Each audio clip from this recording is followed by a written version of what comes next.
नमस्कार दोस्तों, welcome back. आप देख रहे हैं कॉफी विद सुमित जैन। आज हमारे साथ जुड़े हैं दोबारा से संजीव मिड्डा जी। अब जुड़ने की जरूरत नहीं है क्योंकि he is a partner to me और हम लोग पूरी रिसर्च करते हैं इकट्ठे मिलकर और ये सारी वीडियोस को आपके पास लेकर आते हैं। तो ये अब मेरे में और इनमें कोई फर्क नहीं है, इकट्ठे मिलकर हम लोग पूरी रिसर्च वर्क करके आपके सामने प्रस्तुति लेकर आते हैं जो कुछ हो रहा है दुनिया में। सर, सबसे पहले जय श्री राम। जय श्री राम सुमित जी। सर, ये जो बजट है हमारा, बजट में जो कुछ हुआ हमने देख लिया। ऑपोजिशन को समझ नहीं आया, जो कि पिछले 10 सालों में भी उनको समझ नहीं आया था। लेकिन समझ आया तो पाकिस्तान को समझ आया कि बजट में खेला हो गया है और हमने भी खुलकर खेलना शुरू कर दिया। भाई, अभी अभी आपको याद होगा कि एक्स CIA जो थी एक अमेरिका की, सारा, उसने बोला था कि इंडिया $10 मिलियन तालिबान को देता है पाकिस्तान में उग्रवादियों को खत्म करने के लिए। तो मोदी जी ने इस बजट में एक तो ऐलान कर दिया कि भाई मैं $10 मिलियन नहीं देता हूं, मैं तो $25 मिलियन देता हूं, वो भी बोल कर देता हूं। बजट के अंदर 200 करोड़ रुपए यानी कि $25 मिलियन तालिबान को दिए गए हैं। आपको लगता नहीं है कि पाकिस्तान को समझ आ गया कि ये $25 मिलियन क्यों दिए गए हैं? और भारत के जो लोग हैं उन्हें समझ नहीं आता कि मोदी जी खेल कौन सा कर रहे हैं। और ये अभी तक हम यही बोलते सोचते रहे कि यार ये सर्जिकल स्ट्राइक कब होगी। ये सर्जिकल स्ट्राइक का तैयारी नहीं है तो और क्या है। सुमित जी, देखिए, इंडिया का पाकिस्तान के साथ, उसके पाकिस्तान के जो वेस्टर्न बॉर्डर है, वो इंडिया का जो ईस्टर्न बॉर्डर है उस पर सीज फायर का हमने ऐलान कर रखा है कि मतलब कि कोई भी पहले जो दिन रात गोलाबारी होती थी बॉर्डर से डिफरेंट आर्म्स एंड एम्यूनिशन के जरिए, वो पिछले कई साल से बंद हो ही रखी है। लगभग जब से मोदी जी की गवर्नमेंट आई उसके बाद में ये आपस में इनका पैक्ट हुआ कि आपस में हम एक दूसरे की गोलाबारी नहीं करेंगे बॉर्डर के ऊपर। तो पाकिस्तान ने उसके बाद क्या करा है कि अपनी जितनी भी फोर्सेस है, या तो उनको उसमें से कुछ हिस्सा उन्होंने कश्मीर, जो आजाद कश्मीर का हिस्सा है, जो POK का हिस्सा है वहां पे, उसके अंदर उन्होंने टेररिस्ट कैंप को ट्रेनिंग में लगा दिया उनके आर्मी के लोगों को, और बहुत सारी फोर्सेस वहां से हटा के उन्होंने अफगानिस्तान की बॉर्डर की तरफ लगा दी है। और ताकि, क्योंकि वहां वो चाहते थे कि जो अफगानिस्तान तालिबान का जो रिजीम है, वो उसने जो अफगानिस्तान को जब टेक ओवर करा है, तो वो कहीं ना कहीं पे वो पहले ही मान के चल रहे थे कि तालिबान उनका साथ देगा। बट क्या हुआ कि जैसे बीता गया, तालिबान ने अपनी ही इंडिपेंडेंट पॉलिसी अफगानिस्तान में चलानी शुरू कर दी। उन्होंने पाकिस्तान की एक नहीं मानी, एक नहीं सुनी, और उन्होंने जैसे जैसे पाकिस्तान इंटरफेयर कर रहा था उनके अंदर में, उन्होंने पाकिस्तानी वहां पे ठोकना शुरू कर दिया बॉर्डर के ऊपर। उन्होंने ये बोलना शुरू कर दिया कि ये सारा इलाका हमारा है, क्योंकि ये सारा पश्तून एरिया, पश्तून जो नॉर्थ वेस्ट फ्रंटियर रीजन लगता है, या उससे ऊपर का रीजन जो लगता है, तो वो पाकिस्तान अपने कंट्री के हिस्से में मानते हैं। और पाकिस्तानियों की वहां से तकलीफ बढ़नी शुरू होगी कि आप करा जाए तो करा क्या जाए, क्योंकि अफगानिस्तान जो फोर्सेस हैं, वो जब पाकिस्तान पे अटैक करती है, उनके रोज दिन उनके आर्मी के लोगों को मार दिए, तो पाकिस्तान को समझ नहीं आ रहा है इसका करा जाए तो करा क्या जाए। अच्छा, अब दूसरी तरीके से देखा जाए तो जब तालिबान की सरकार ने अफगानिस्तान पे अपनी हुकूमत कायम करी, तो कुछ टाइम तक इंडिया को नहीं समझ आ रहा था कि वो किस तरीके से डील करे, क्योंकि उससे पहले वो मोहम्मद करजाई की जो गवर्नमेंट थी वहां पे, जो उससे डील कर रही थी। जैसे तालिबान टेक ओवर करा था, थोड़े टाइम के लिए पाकिस्तान ने मान के चल रही थी कि हाँ, अफगानिस्तान तो हमारे ही देश का हिस्सा है, तो हम उसको हिंदुस्तान के लिए इस्तेमाल कर सकते हैं। मगर इंडिया के जो डिप्लोमेटिक चैनल है, बैक चैनल्स वाले हैं, उन्होंने धीरे धीरे तालिबान से अंदर ही अंदर बात करनी शुरू करी, उनको ये समझाने की कोशिश करी कि भैया तुम्हारा इंडिया के साथ अपना रिश्ता सही रखना तुम्हारे ही फायदे में है, क्योंकि हमने तुम्हारे देश के अंदर कभी भी कोई गड़बड़ी फैलाने की कोशिश नहीं करी। जितना भी इंफ्रास्ट्रक्चर प्रोजेक्ट है वो हमारी तरफ से डेवलप करके दे रखा आपको फ्री ऑफ कॉस्ट। और चाहे वो हॉस्पिटल्स हैं, या उनके पार्क है, उनके ब्रिजेस हैं, उनकी सड़कें हैं, उसके अलावा हम बहुत सारी दवाइयां भी देते हैं, खाने पीने सामान भी देते हैं, खाद्यान्न सामग्री भी देते हैं, हर तरीके से उनको। और पढ़ाई लिखाई भी करवाते हैं, कुछ स्कूल कॉलेजेस भी उनके ट्रेन करते हैं, उनकी क्रिकेट टीम भी ट्रेन करी हम लोगों ने यहाँ पे। तो हर तरीके से हमें मदद पहुंचाने की कोशिश करेगी। और एक चीज और देखिए देखिए सुमित जी, देखिए कहीं ना कहीं पे जो वहां के जो पठान है अफगानिस्तान के, उनका इंडिया के लिए हमेशा से एक सॉफ्ट कॉर्नर रहा है। और उन्होंने भी इस चीज को गंभीरता से समझा, और उन्होंने कहा कि भैया हमारे हमें हमें किसी भी तरीके से अगर आप आर्थिक मदद कर सके तो हम आपके खिलाफ किसी भी तरीके का कोई भी हम यहाँ से मुहिम हमारे देश से, हमारी जमीन से हम चलाने नहीं देंगे, जिसकी पाकिस्तान पूरी कोशिश कर रहा था। तो इंडिया ने उनको पहले तो दवाइयां पहुंचाई, उनको उसको खाने पीने का सामान पहुंचाया, उनको और मदद पहुंचाई। मगर जो पैसों की मदद है वो पिछले 2-3 साल से पहुंचाया जा रहा है। जैसे पिछले साल भी भारत ने उनको 200 करोड़ रुपए दी, इस साल भी बजट में उनको 200 करोड़ की रुपए की उनको उनको मदद का पेशकश कर दिया, उनका वादा कर दिया कि आने वाले दिनों में आपको 200 करोड़ रुपए और मिल जाएंगे। इससे पाकिस्तान पूरा तिलमिलाया हुआ है। तिलमिलाया पाकिस्तान के तिल मिलाने की दो वजह है। एक तो वो खुद उसकी इकोनॉमी खत्म हो गई, भीकट कटोरा लेके बैठा है। वो कह रहा है हमारे पड़ोसी को 200 करोड़ दे दिया, हमें 1 करोड़ भी नहीं दिया, ये तो बड़ी गलत बात है, हमें भी कुछ दे दो भाई।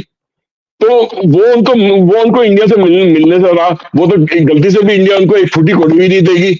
अच्छा, जो थोड़ी बहुत कसर जो नोटबंदी के जरिए थी वो भी खत्म हो गई, इनकी पाकिस्तान का कमाने के जरिए खत्म हो गया। जो आर्म्स की और ड्रग्स स्मगलिंग करते थे उसपे भी झटका लगा। रोज दिन इनके तस्कर पकड़े जा रहे हैं, आर्म्स के और लक्ष्य पे समुद्र में पकड़े जा रहे हैं, जमीन पे पकड़े जा रहे हैं। तो वो जो किसी भी तरीके से पैसा कमाने का जो सिलसिला था वो धीरे धीरे इंडिया हिंदुस्तान ने उसको पूरी तरीके से लगाम लगाने की पूरी कोशिश करी है। पूरा उनको मतलब समझो कि गले से पकड़ के उनका उनका गला दबाना शुरू कर दिया है। और अब उनकी चीखें निकल रही है कि भाई साहब ये क्या कर रहे हो, हमें थोड़ा सा बख्शो। तो मतलब वो जबान से ना बोले मगर चीखें तो उनकी निकल रही थी, अंदर ही अंदर निकल रही है। अब जो पैसे की मदद हिंदुस्तान अफगानिस्तान की कर रहा है वो उसके अंदर शर्त ही है, अफगानिस्तान से ऊपर हिंदुस्तान के खिलाफ कोई भी मुहिम नहीं चली जाएगी, किसी का आतंकवादी वहां पे नहीं पाले जाएंगे, कोई भी आर्म्ड मूवमेंट वहां से नहीं होके हिंदुस्तान में आएगी। दूसरा, अगर पाकिस्तानियों को सबक सिखाने हैं तो वो भी हमारे यहाँ पे वो पाकिस्तानियों को सबक सिखाएंगे जो कि अभी तक सिखाते आ रहे हैं। तो तो ये मतलब कोई अब मतलब दबी चीज है, कोई नहीं रह गई कि अफगानिस्तान हिंदुस्तान का क्यों फायदा कर रहा है या क्यों हमें सपोर्ट कर रहा है। उसके पीछे यही है कि हम क्योंकि अफगानिस्तान का फायदा कर रहे हैं, एक give and take policy, give and take है कि हम वो हमारा ख्याल रख रहे हैं तो हम उसका ख्याल रख रहे हैं। तो उसमें हम दोनों एक दूसरे का फायदा उठा रहे हैं। इसी सिलसिले में 200 करोड़ रुपए की मदद इस साल और दी गई है। उसके अलावा जो दुनिया भर की और मदद, दवाइयों की, खाद्य पदार्थों की, वो अलग से समझो कि 200-300 करोड़ रुपए की और मदद और पहुंच जाएगी उनके पास में किसी न किसी सर तरीके से। मुझे याद है अजीत डोभाल जी ने एक बार बोला था कि जो तालिबान वाले लोग हैं ये तो मर्सनरीज हैं, इनको तो पैसा चाहिए, जो भी पैसा देगा ये उसकी भाषा बोलने लग जाएंगे।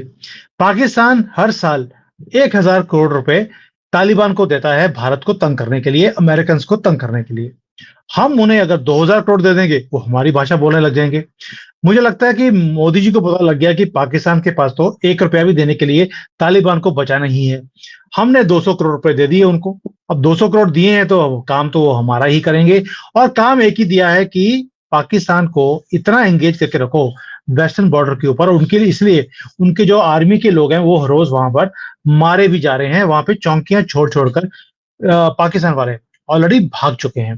तो ये सारी चीजें हम देखते हैं कि जैसे जैसे वहां पे तालिबान को पैसे भारत की तरफ से जा रहे हैं वैसे वैसे पाकिस्तान की आर्मी के लोग भी अच्छी तरह से भुने जा रहे हैं।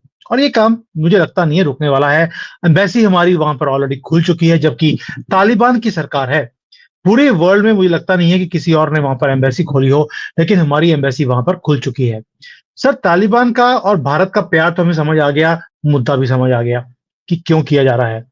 दूसरी तरफ हम देखते हैं कि वहां पे चाइना को भी शायद कंटेन करने के लिए हमने जो है भूटान को, एक छोटा सा कंट्री है, उसको 2,000 करोड़ रुपए दे दिए, जबकि तालिबान को 200 दिए हैं, उसको दे दिए हमने 2,000 करोड़ रुपए, 10 गुना ज्यादा इतनी छोटी कंट्री के लिए। इसका मतलब है कि कहीं ना कहीं उन्हें खुश करने के लिए और चाइना को तंग करने के लिए हमने ये एलोकेशन कर दिया बजट के अंदर। चाइना ने पूरी कोशिश करी कि किसी भी तरीके से भूटान के अंदर वो अपनी जगह बना पाए, पॉलिटिकली भी और अदरवाइज भी। वो भूटान के अंदर भूटान को वादा कर रहा था कि मैं तुम्हारी इकोनॉमी को इस लेवल पे ले जाऊंगा, तुम्हारे यहाँ पे रेलवे बना दूंगा, तुम्हारे यहाँ पे हाइड्रो प्रोजेक्ट के प्रोजेक्ट बना दूंगा, मैं तुम्हें बिजली दे दूंगा। तो किसी न किसी तरीके से चाइना भूटान को लुभाने की कोशिश कर रहा था, और एक वक्त लगभग 6 महीने साल भर पहले तक ऐसा महसूस हो रहा था कि शायद भूटान चाइना की गोद में जाके ना बैठ जाए। मगर इंडिया की जो एक्सटर्नल अफेयर्स की पॉलिसी है, जो एक बहुत स्ट्रांग पॉलिसी है, उसके अंदर भूटान से कई मीटिंग्स हुई है। भूटान नरेश भी इंडिया में आए हैं, और इंडिया के जो प्राइम मिनिस्टर है वो भी भूटान में कई बार जा चुके हैं इस दौरान। और अंदर ही अंदर इनका आपस में फैसला हुआ है कि क्योंकि देखिए आज की डेट में जो टोटल सिक्योरिटी है, मिलिट्री कवर, जो सिक्योरिटी का जो नेट दे रखा है भूटान का, वो इंडिया द्वारा दे रखा है, चाइना द्वारा नहीं दे रखा। तो सिक्योरिटी नेट तो वो इंडिया की वहां पे चलती है। यहाँ तक कि वहां की जो भाषा है, बोली है, संस्कृति है, वो इंडिया से बहुत ज्यादा मिलती जुलती है। तो भूटान कहीं भी चाइना की तरफ मतलब अगर जाता भी है तो उसको वो चीज नहीं मिल पाती है जो इंडिया से एक भाईचारे के नाम पे मिल जाती है। तो वो चीज भूटान नरेश भी इस चीज को समझते हैं। मगर क्यों हर देश में कुछ ना कुछ लोग ऐसे होते हैं जो कि पैसा लेके कुछ भी करने की कोशिश करते हैं, उस टाइप के लोग कुछ भूटान में भी हैं। मगर अब उनको संभाल लिया गया है, और इंडिया ने इतना बड़ा पैकेज भूटान को दिया कि शायद इतना बड़ा पैकेज चाइना में उनको देने के लिए 10 बार सोचेगा। और इस पैसे को जरिए इंडिया भूटान के अंदर दुनिया भर के इंफ्रास्ट्रक्चर प्रोजेक्ट डेवलप करेगा। उन लोगों के रहने के तरीकों में आसानी पैदा होगी, और वहां के लोगों को नौकरियां मिलेंगी, और वहां की तरक्की बढ़ेगी।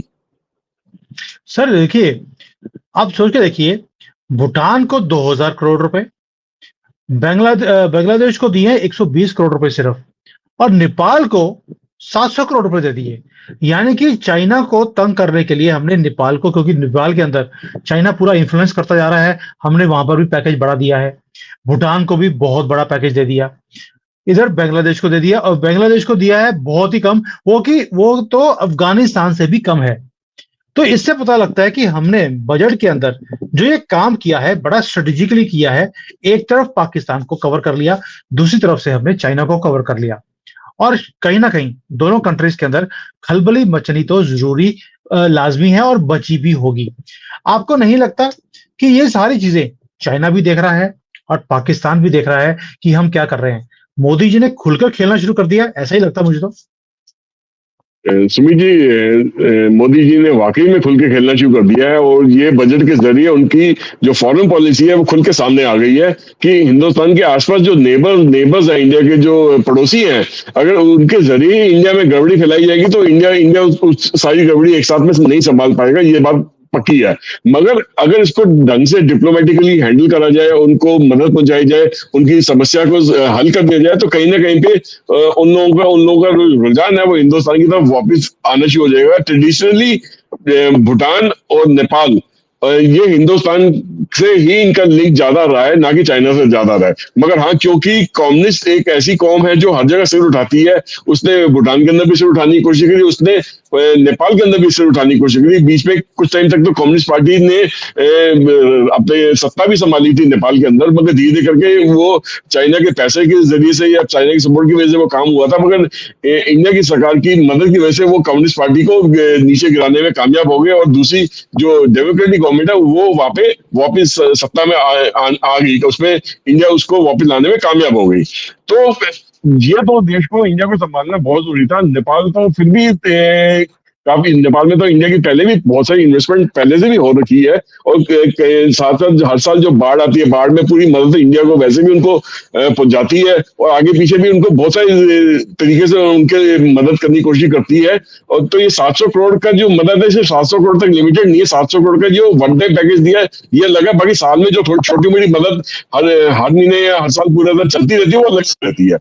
और भूटान के लिए तो बहुत जरूरी था, क्योंकि डोकलाम पास जो है वो भूटान के एकदम बॉर्डर, इंडिया और भूटान के बॉर्डर के बीचों बीच आता है, और वहां पे चाइना बहुत ज्यादा एग्रेसिव होने की कोशिश कर रहा है। वो चाह रहा है कि अगर भूटान का भी कुछ हिस्सा जो उसका अगर मिल जाता है, तो इंडिया के अंदर उसको बहुत बड़ा एक एरिया मिल जाएगा जहां से वो इंडिया के अंदर आसानी आ सकता है, अटैक कर सकता है, या नॉर्थ ईस्ट का पूरा हिस्सा जो है इंडिया से अलग करने में कामयाब हो सकता है। तो अगर इंडिया भूटान को पॉलिटिकली, मॉरली, मॉनिटरीली अगर नहीं सपोर्ट करता है, तो आने वाले दिनों में भूटान शायद इंडिया का साथ ना दे। बट अब क्योंकि इंडिया ने लगातार भूटान को इतने सालों संभाल रखा है, मुझे पूरी उम्मीद है कि इस पैकेज के साथ भूटान अब चाइना की तरफ मुड़ के देखेगा भी नहीं। सर देखो, चाइना तो कभी किसी को फ्री देता नहीं है कुछ भी। 1 रुपया भी किसी की मदद नहीं करी है आज तक। आप पूरी हिस्ट्री चाइना के देख लीजिए। अभी इकोनॉमिकली बहुत स्ट्रांग है। मैं बोल रहा हूँ स्ट्रांग है, मतलब आपको पता है कि आज की डेट में चाइना की क्या हालत है, वो भी हमें मालूम है। लेकिन जब इनकी स्ट्रांग थी, तब भी इन्होंने किसी की 1 रुपए की भी मदद नहीं करी है ऑन ह्यूमैनिटेरियन ग्राउंड्स। बस कब्जा ही करा है दूसरे कंट्रीज के एयरपोर्ट्स के ऊपर, जमीनों के ऊपर, खेतों के ऊपर, और अपनी कंट्री को चलाने की बात करी है। दैट मीन्स कि जो हमने विश्व गुरु बनने की जो ठान रखी है मोदी जी ने, प्लस हमारे जो नेबरर्स हैं, उन्हें नापने के लिए जो ये पैकेज दिया है, इट इज रिमार्केबल। और ये जो सीआईए वाले हैं जो बड़े हाँक रहे थे, वो $10 मिलियन दे दिए तालिबान को, और 10 नहीं दिए हमने। हमने 25 मिलियन दे दिया है कि अभी तो पिछली बार 10 दिया था, 10 मिलियन आपके हिसाब से दिया था। उसमें 25-30 जो जिहादी थे वो पाकिस्तान में मारे गए थे। इस बार 25 मिलियन दे दिया है। तो उसमें सारा, आप एक्स सीआईए हैं, ये वीडियो आप जरूर देखना। मुझे लगता है कि आपने इस एरिया में काम बड़ा किया है, तो आपको हिंदी अच्छी तरह से समझ आ गई होगी। नहीं आ रही है तो बजट देख लेना, बजट में आपको हर चीज समझ आएगी कि मोदी जी ने क्या ठाना है। आपको कुछ समझ नहीं आया, लेकिन पाकिस्तान को समझ आ गया है कि उनके वेस्टर्न बॉर्डर के ऊपर क्या होने वाला है। और मेरी अपनी एक गुजारिश है मोदी जी से कि मोदी जी, यहां पर सीज फायर बंद कर दीजिए जो आपने करके रखा है, ताकि पाकिस्तान को हमारे बॉर्डर के ऊपर भी ठोका जाए अच्छी तरह से। और अफगानी तो हमारे लिए काम कर ही रहे हैं, और इसी से चाइना भी थोड़ा सा कंट्रोल में रहेगा, क्योंकि सीपैक हमारे ही एरिया से जाता है। और अब मुझे उसके बाद समझाने की जरूरत नहीं है कि हम सीपैक का क्या कर सकते हैं, ताकि चाइना की हैंकड़ी जो है ना इस एरिया में, जो कराने की कोशिश करता है, वो हमेशा के लिए बंद हो जाएगी। सर, बिल्कुल सही कहा आपने कि मोदी जी की जो डिप्लोमेसी है उसमें हमने अपने दुश्मनों को नाप लिया। पाकिस्तान को सीधा करने के लिए हमने अफगानिस्तान को शुरू कर दिया, और चाइना को सीधा करने के लिए नेपाल और भूटान को हमने अपने पाले में ले लिया है, या लेने की कोशिश करी है। वक्त बताएगा कौन किसके पाले में गया है और कौन किसके लिए काम कर रहा है। बट अभी तक तो ऐसे लग रहा है कि ये लोग हमारे लिए काम कर रहे हैं, आगे भी करते ही रहेंगे। सर, आपका क्लोजिंग कमेंट इसके ऊपर वाइंड अप करते हैं। सुमित सुमित जी, इससे पहले की क्लोजिंग कमेंट दे, मैं एक एक पॉइंट और रेज करना चाहता हूँ कि इंडिया ने अपने आप को एज ए ग्लोबल साउथ का लीडर डिक्लेयर करा है। अनडिस्प्यूटेड, मतलब अनडिस्प्यूटेड लीडर डिक्लेयर कर लिया, और ग्लोबल साउथ जो पूरा है वो इंडिया की लीडरशिप को आज की डेट में मानता है। ठीक है। अच्छा, ग्लोबल साउथ के अंदर कुछ चीजें ऐसी हैं जो कि बहुत स्ट्रेटेजिकली प्लेस्ड हैं, और वो इंडियन ओशन के अंदर है, जैसे कि मॉरिशस का आइलैंड है। और चाइना ने कोशिश करी है पिछले दिनों में कि मॉरिशस में वो अपना आर्मी का बेस बनाए या नेवल बेस बनाए, किसी का बेस बनाने की कोशिश करी है। तो इंडिया ने 370 करोड़ की मदद मॉरिशस को भी पहुंचाई है कि आप अपने अपने जमीन के ऊपर ऐसा कुछ होने नहीं देंगे। अगर आपको आपको मदद चाहिए, वो हम आपको प्रोवाइड करेंगे, टोटल मिलिट्री असिस्टेंस प्रोवाइड करेंगे। आज के बाद जो आपके देश की जो सिक्योरिटी का जिम्मा हमारा है, जैसे वो मालदीव को भी सिक्योरिटी का जिम्मा इंडिया ने पहले ले रखा था, इसलिए से उन्होंने मॉरिशस को भी ऑफर कर दिया है। मॉरिशस जबकि अफ्रीका के कॉन्टिनेंट में, मगर है वो ग्लोबल साउथ का हिस्सा है, इसलिए वो एक बहुत स्ट्रेटेजिकली तरीके से प्लेस्ड है, और उसमें किसी और देश की मिलिट्री बेस या नेवल बेस बने वो इंडिया को बर्दाश्त नहीं था। तो इंडिया ने 370 करोड़ की उनको मदद देने की कोशिश करी है, पैकेज देने की कोशिश करी है, जिसके जरिए इंडिया वहां पे कई सारे इंफ्रास्ट्रक्चर प्रोजेक्ट अपने फायदे में पाएगा। बिल्कुल सही है। ये मॉरिशस पॉइंट तो मेरे से भी मिस हो गया था। अच्छा हो गया आपने याद दिला दिया। चलो, मोदी जी किसी भी चीज को भूलते नहीं है, अपने काम पे लग गई हैं। बड़े बड़े काम बोले थे उन्होंने कि वो करेंगे, करने शुरू कर दिए। अब देखते हैं आगे जाके क्या होता है। थैंक यू सर, अब बड़े डिटेल में आपने डिस्कस किया है। अगली वीडियो में दोबारा मिलते हैं, तब तक के लिए जय श्री राम। जय श्री राम सुमित जी, जय Hind. Hi there. If you liked the video, please don't forget to smash the like button, subscribe to our channel, and activate the bell icon so that you receive all notifications whenever we upload a new video. Thanks for watching.